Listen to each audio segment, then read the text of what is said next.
Hello and welcome back. My name's Eddie Koppoe and this is our week 3 of our reflective account. Let's jump straight into this week's summary. So one of the things we discussed was the importance of sport broadcasting, right? So how different companies will bid for sport programs and that kind of bidding war and what happens between them. Discuss cross promotion, so how sort of similar networks will promote other shows on the channel. It could be sport, could be anything else.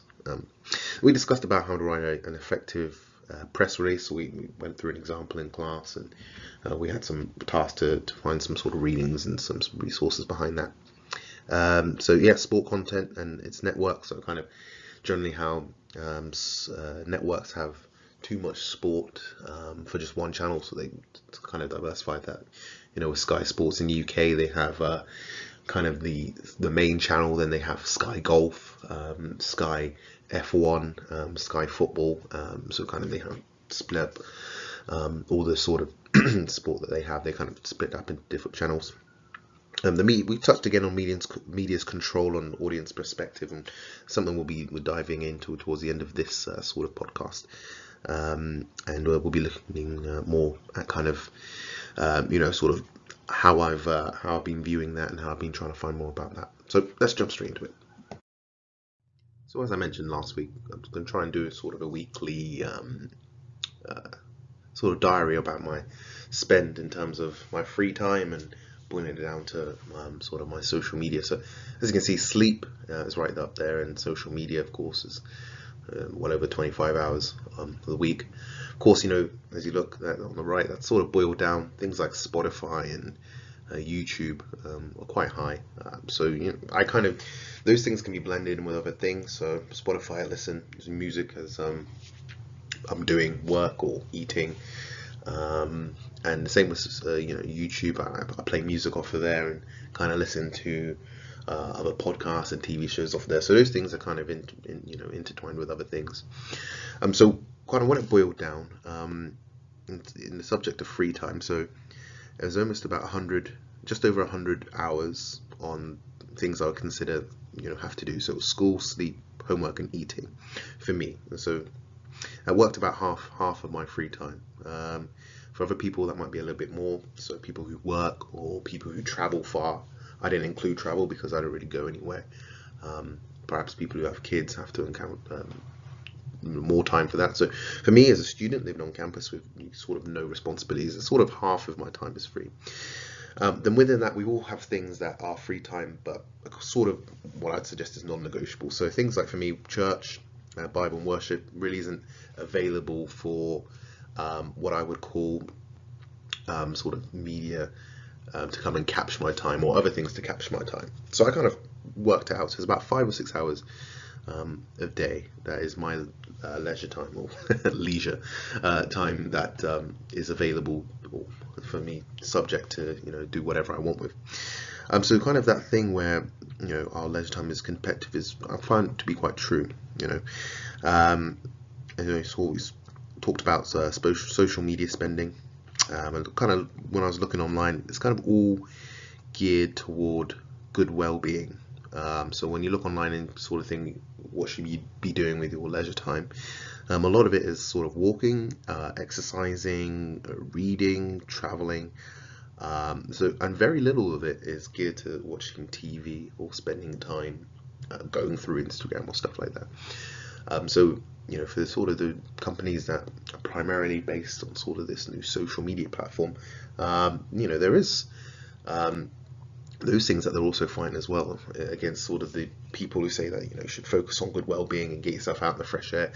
Not only are they having to battle against other kind of platforms in their own realm, they're also having to compete against things like walking now, which is something I never would have thought about. So it's quite a good experience, and kind of learned a lot from it. So there were some figures to show that TV ratings for the NFL's last season fell 9.7%, and that's also following a drop of 8% in the year before. And one of the things the NFL was looking at, or sort of talked to fans about, was were there sort of too many ad breaks? And sort of the responses were sort of that was the general consensus. So we started to look at this sort of double box thing that shows it shows the game while there's an advertisement going on. The NBA, excuse me, the NBA do it with State Farm with a sort of a timeout, and T-Mobile working alongside baseball with a home run derby that they can show sort of the T-Mobile logo when that goes on. Especially it's quite good with things like NASCAR race and Formula One, because it's very hard to leave the contest in that sense, because obviously it's all kind of, it's a long sort of race without any real breaks. So kind of going to that double box is a good way of getting that advertisement in there without leaving the program. And the main sort of thing was that the viewer should kind of be rewarded for kind of watching the program. That's why they kind of do this a double box thing. But I think it's quite a good feature, because you kind of have a good association with the brand. The worst thing is that you're watching a game and it gets stopped, and then that advertisement that comes on afterwards, you kind of feeling like, well, where's my game? It's because this ad is brought to you by this. But having the game there and being able to see the advertisement there can sort of create a good response with consumers, and it seems to be working. So I just wanted to touch on these sort of two diagrams. So obviously the one on the left that kind of popped up in the reading this week. I kind of wanted to look back to last week, where I kind of pulled out this sort of cycle that I kind of saw at work, and there's certain similarities in from advertiser and sport organizations sort of in the middle, and the broadcast and sponsors and advertisers all sort of linked. That's what the main sort of difference, I think, is. It always returns, or always comes back to the consumer. So at any point, it's the relationship between the consumer and the sort of that stage of the cycle. So kind of something I just reflected on, and kind of perhaps I was update my one. It's kind of bring in that consumer sort of within every element. But I just thought of something to kind of mention, kind of to look back on and reflect on this week. So the thing that kind of took over the reflection this week, and I kind of had quite an interesting time sort of looking and researching in this, is sort of the how advertisers are wary of the quality of their product and the means of communications sort of through advertisements. So the sort of 5 points here are kind of about essentially how to market or advertise a quote like fancy or more expensive product.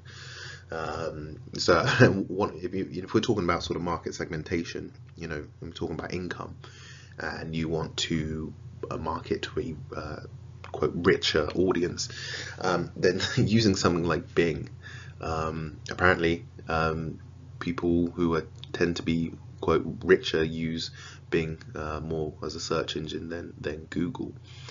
So it's interesting how things like that perhaps we don't even think about. I mean, I don't use Bing, but then again, I don't earn 100. My household income isn't 100K. So it's interesting how little things like that are very aware to businesses, let's say, and they perhaps use them in ways that consumers don't even realize are happening. So got a little task, a little bit more interactive. So kind of got two groups of sponsors. On the left hand side, there's a group of sponsors for one sport that has a particular stigma about the certain type of people who watch the sport, and on the right is another sport or competition for both of them, that again have another clear, let's say, stereotype about the consumers of that sport. And perhaps without even naming the sports, you can kind of get an idea, if we're talking about of course, actually, first of all, you don't know what Pimm's is. It's a real classic British drink. Perhaps when I put the sport or competition up, it will make a bit more sense. But generally people who drink Pimm's are supposed to be a little bit more posh, summertime, Pimm's o'clock they call it. But just on the face of it, talking about Jaguar versus, Carling, or, there's a champagne brown there versus Carling. So you can already see that there's all of these sponsors are kind of reflecting the kind of the prestige of the sport, or definitely the prestige of the consumers of the sport. So without further ado, if you guessed them, if you didn't, here they are. So on the left is the Wimbledon Championships. That's the partners with them. So kind of, when you think typically about Wimbledon, you kind of get thinking about these posh British people who are watching there, and definitely it's fair to say that the sponsors do reflect that, especially when you put it up against something in the Premier League, which is a bit more, not as, I say the word fancy. Football is generally a working man's sport in the UK. So things like Carling, it's a real, say standard lager, versus champagne, which of course is probably drank by. When you think about people who drink champagne, it's definitely not, your working class guys. So we can already see sort of who companies, how they think about themselves reflects in their sponsorship with sports. It's very, very weird seeing a champagne brand perhaps be part of the Premier League, and vice versa with something like Carling being, with a more posher sport like tennis. Definitely in the UK, perhaps different places of the world could be different. But yeah, it's definitely nice to sort of reflect on that, and how consumers are sort of using the prestige of the sport to market their products. So another part in sort of marketing the product towards your audience was the wording. So here we have Stella Artois, which is a premium beer. So again, they're trying to market towards an upper class audience, if you will. So it's one of the famous campaigns, definitely in the UK, is this it's a chalice, not a glass. I'm sorry, that kind of very pretentious, very particular sort of politically correct kind of we're better than everyone else because we have a special name for what's essentially a glass. It's kind of giving again that sort of prestige to their consumers. Kind of, okay, well, if I'm drinking this, look at this. It's kind of I'm kind of a little bit more fancy. And then on the opposite end of the spectrum, I've got Bud Light, which is this is perfect. In fact, they're even making up words. We're American, we can make up words. Smoothified. Another one of their ad campaigns was "For the many, not for the few," which is ironically the same tagline that one of the Labour leaders in the UK used. Make of that what you will. But in the case of, we have one product on the left which is very particular in their sort of market, and then we have one on the right which is very general and kind of like, well, we're nothing special, but that's okay. So everyone's drinking Bud Light, so why don't you just join in? So again, that wording can also play a lot on where a product sits in consumers' minds. So lastly, I wanted to bring up this discussion I've been having in my mind, and as we end for today, kind of you get this picture that I'm still quite undecided about it in terms of is sport reflecting or shaping our culture? So in sport marketing last year we discussed there was a kind of the thing is people don't necessarily care as much for sports stars or sports players if you're caught driving drunk or with drugs or something like that. But if you're cheating on the game, as you can see Tom Brady with Deflategate, you kind of look down upon. So is that a reflection on our culture? Do we care less about things like moral decisions, and do we care more about the integrity of the game? I can find things on both, and the internet doesn't seem to agree if it's one or the other. So perhaps it's both, or perhaps it's none. And definitely the thing that everyone agrees on is whoever controls the media controls the mind. That was a famous quote from, I can't remember the name. But sort of then kind of leads me to question, who does the media serve? Do they serve us, or do they serve the companies? Why do the media want us to turn on athletes? Mo Farah was a decorated British Olympian. Everyone loved him. The whole Mobot thing kind of took over the UK storm, and then he had some issues, and then he was getting questions, kind of looking bad. But if he was sort of greatly looked upon in the UK, why were certain media outlets trying to make him look bad? So it's one of those things I'll be trying to maybe look back on during the year, because this is quite a big question on my mind. And then the whole thing with sort of left wing and right wing programs. So left and right isn't as prevalent in the UK as it is in North America. It is there, we just don't generally talk about it, left and right wing politics. So being here and monitoring that will kind of help me in the sense of being able to spot that in the UK. But hopefully I'll be able to reflect back on this, especially between does media reflect our culture, or does it shape it? And with that, that brings us to the end of the podcast. So once again, thank you very much for making it all the way through. I hope you enjoyed it, and we'll see you again next week.